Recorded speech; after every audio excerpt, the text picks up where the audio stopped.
Allez, maintenant, on va accueillir notre invité du jour dans ce supplément sport, un aventurier, Charles Eldrich, numéro 1 mondial du sport-aventure. C'est comme ça que vous aimez bien vous définir. C'est quoi d'ailleurs le sport-aventure pour nous? C'est quoi? Vous êtes un touche-à-tout, quoi. Voilà, un touche-à-tout, aussi bien la montagne, l'Everest, le désert, les courses Ironman, ultra-trail, voile bien sûr, moto, tout m'intéresse. Alors après 10 ans de sport-aventure, on va revenir un petit peu à la fin de cette interview sur tout ce que vous avez fait, mais nous, je voudrais qu'on s'intéresse maintenant à votre défi en cours. Vous êtes parti à l'assaut d'une nouvelle expédition, relier le Pacifique à l'Atlantique via un passage inédit et mythique, le passage du Nord-Ouest. En gros, c'est faire le tour du continent nord-américain, le tout à la rame, en solo.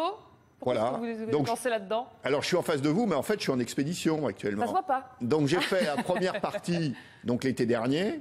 Parce qu'en fait, c'est pris par les glaces le reste du temps. Donc actuellement, il fait moins 50, de la glace partout.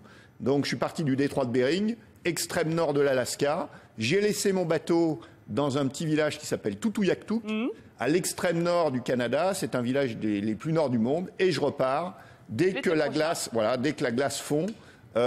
Pour boucler la deuxième partie et pour arriver en mer de Baffin, Groenland. Qu'est-ce qui vous a motivé dans cette expédition? Le goût du risque, évidemment, ça vous ressemble, mais pourquoi la rame, le solo, l'Arctique? Pourquoi cette région-là? Alors, bon, j'ai réussi une première au pôle Nord. Le passage du Nord-Ouest également, je l'ai déjà fait à la voile.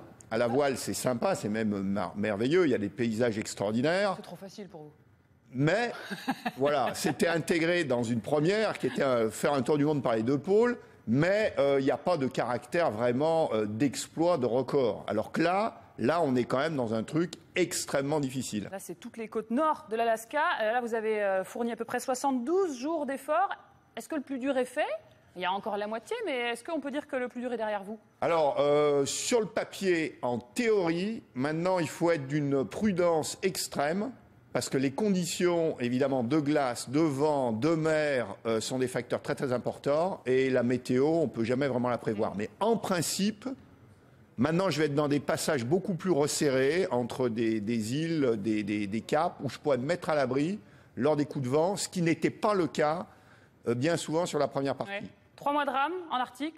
À quoi ça ressemble? Est-ce que vous avez été surpris? Vous avez mis 2 fois plus de temps que prévu, hein. Vous ne pensiez pas passer autant de temps Non, disons, à vrai dire, il faut savoir que le premier à avoir fait le passage nord-ouest, c'est Amundsen, à la voile. Il lui a fallu 3 saisons. Donc, en fait, la probabilité de passer... Bon, d'abord, je ne savais absolument pas où je partais. Je suis tombé, par rapport à ce que j'ai dit tout à l'heure, sur l'année où il n'y a jamais eu de temps de glace depuis 2000. Et très vite, j'ai vu que de passer en une saison, c'était quasiment impossible. Qu'est-ce qui a été le plus difficile? Le froid, les conditions de mer, le vent? Non, le plus difficile, ça a été le vent. J'ai eu 6 coups de vent vraiment sérieux à plus de 60 km/h, dont un dernier à 90. Et sur mon petit bateau qui fait 160 kg, c'est très, très, très compliqué, sans parler du danger. On en parle de votre petite embarcation, votre maison flottante, un bateau d'à peu près 7 mètres, confort rudimentaire évidemment. C'était votre maison pendant ces quelques mois. Voilà, donc 160 kg, 1 mètre carré pour vivre. Ça vous suffit, vous? Bon, je pouvais m'allonger, alors que sur mon premier bateau arabe, je ne pouvais pas m'allonger. Si même on fait une loi Carrez, il y a même 0 mètre carré parce que j'ai pas la hauteur, j'ai pas le volume. Voilà, donc bon, évidemment très très rustique. Il fait froid, mais c'est toujours pareil, c'est relatif. Hein, j'ai eu du moins 15, grosso modo, de la neige à partir de début août. Mais le plus gênant, c'est l'humidité. Ah ouais. Parce qu'il n'y a rien qui sèche. Tous mes vêtements mouillés, le duvet trempé, moisi, donc très compliqué à gérer. Donc. Comment on décompose ces journées entre effort et récupération? Ça donne quoi une journée type de rame dans l'Alaska? Il n'y en a pas, parce qu'il faut s'adapter aux conditions météo. Donc, il m'est arrivé de ramer 24 heures. Quand les conditions sont bonnes, il faut avancer le plus vite possible. Il faut en profiter. Alors, c'est de l'endurance à faible intensité. Mais il faut tenir. Et puis, à l'inverse, il m'est arrivé un moment de ne pas pouvoir bouger pendant 5 jours, parce que la rame, si le vent est de face, à partir de 15-20 km/h, c'est plus la peine, on ne peut plus avancer. Donc on se met à l'ancre et puis on attend que ça se passe. Alors vous allez reprendre la route, on l'a compris, donc cet été en juin, hein, dès que les glaces auront fondu finalement, dès que vous pourrez reprendre la mer. Le fait de faire une pause, là, de rentrer en France, c'est un petit peu bizarre, non? On arrête l'expédition, on recommence, on a envie d'y retourner, on n'a plus envie d'y aller. Ça se passe comment dans votre tête? Bon, moi, je m'adapte, hein, disons, très très facilement. Tout m'intéresse, donc surtout en matière de sport. Donc actuellement, ski, tennis, vélo autour de Longchamp. Donc voilà. Pas tout à fait le même sport entre la traversée à la rame de l'Arctique et le tennis. Ça n'a rien à voir. Il faut une préparation, j'imagine. Là, vous avez clairement une grosse coupure. C'est pas gênant? Non, parce que la rame, c'est tellement, on va dire, dans la durée, dans la tête aussi que ça se passe. Il y a presque plus, même si ça paraît étonnant, il y a presque plus de risques de partir pour moi sur ce genre d'expédition trop entraîné, trop affûté. À la limite, il vaut mieux que je parte avec 3 ou 4 kilos de trop, que de toute façon je vais perdre, que de partir extrêmement affûté. Alors que sur d'autres expéditions, par exemple, après je vais essayer d'être le premier, on sera 2 avec Sylvain Bazin à faire la traversée intégrale du désert de l'Atacama. Ça, c'est en Chili. Nord du Chili, désert le plus aride du monde. Là, par contre, c'est extrêmement physique et sur des durées plus courtes. Donc on traîne une charrette de 120 kg, donc là il faut être affûté au maximum de ses possibilités. Donc suivant les expéditions, ma préparation est très très différente. Vous n'arrêtez jamais. Il n'a même pas fini l'expédition en cours qui pense déjà à la prochaine. Alors quand on se retourne sur votre parcours, c'est impressionnant. Le Dakar en moto, la traversée de la Manche, de l'Atlantique à la rame, le Vendée Globe en bateau, l'ascension de l'Everest, la Pyramenta, des Ironman, des Ultra Trail. Je ne cite pas tout parce qu'évidemment la liste est trop longue. De quoi est-ce que vous êtes le plus fier aujourd'hui, même si c'est loin d'être fini aujourd'hui? Qu'est-ce qui vous rend extrêmement fier? Je dirais c'est l'enchaînement. Parce que quand j'ai démarré en 2003, j'ai annoncé, alors que je n'avais pas de passé de sportif, hein, je démarre, à l'époque j'avais 45 ans, mais j'annonce la couleur, je dis très vite, je vais essayer d'avoir, si ce n'est le plus beau palmarès sport-aventure au monde, ou en tout cas d'évoluer au meilleur niveau, avec comme modèle Steve Fossett. Donc maintenant, tout m'intéresse, donc si vous voulez. Et je suis, entre guillemets, je suis sur le terrain de l'aventure, je le dis parce qu'on est 2, par opportunité. Alors j'adore la nature, mais si j'avais pu être champion de tennis, gagner le Tour de France à vélo, c'était pareil. Vous en seriez contenté, finalement. Même pas contenté, ma passion était là. Ou champion de gagner la Coupe du Monde de descente à ski, c'était pareil.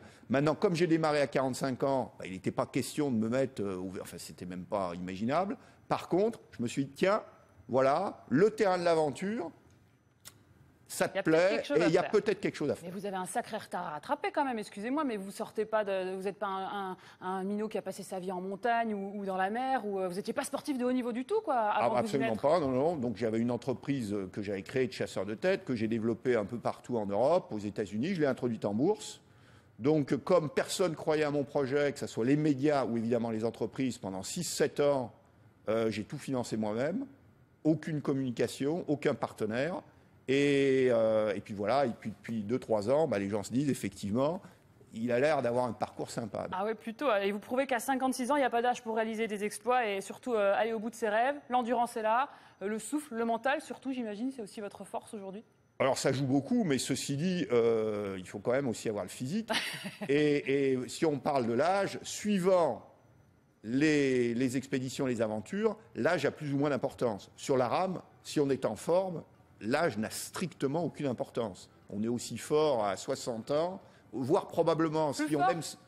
Aujourd'hui, je suis beaucoup plus fort qu'à 25 ou 30 ans, sur le terrain de l'endurance. Par contre, sur le terrain, par exemple, quand j'ai préparé le Dakar en moto, j'ai fait beaucoup de motocross, le Touquet, les courses de motocross, etc. Là, c'est un sport qui est extrêmement physique sur des durées relativement courtes. Et là, c'est certain qu'à 56 ans, on ne peut plus courir. C'est plus compliqué qu'à 20 ans. Possible. Alors, qu'est-ce que vous n'avez pas encore fait? Est-ce qu'il y a un domaine qui vous résiste encore? Vous avez fait l'océan, vous avez fait la neige, les glaciers. Qu'est-ce qui vous manque encore? Alors, par exemple, le désert. Le désert du Chili, c'est le prochain. Voilà, donc j'ai pratiqué un peu, mais en moto, mais pas sur des traversées extrêmement longues, à pied, en course à pied. Donc.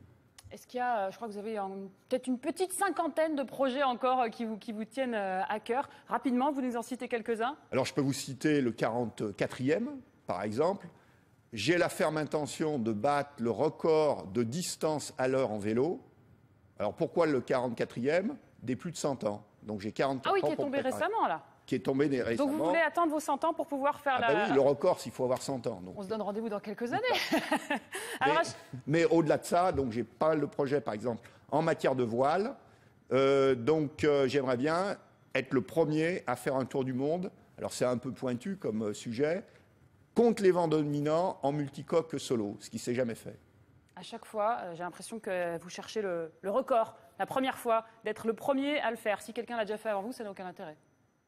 Pas toujours, mais c'est pourquoi Federer il continue à jouer. Je crois qu'il a 17 grands chelems à son palmarès. Il essaye d'en gagner un 18e.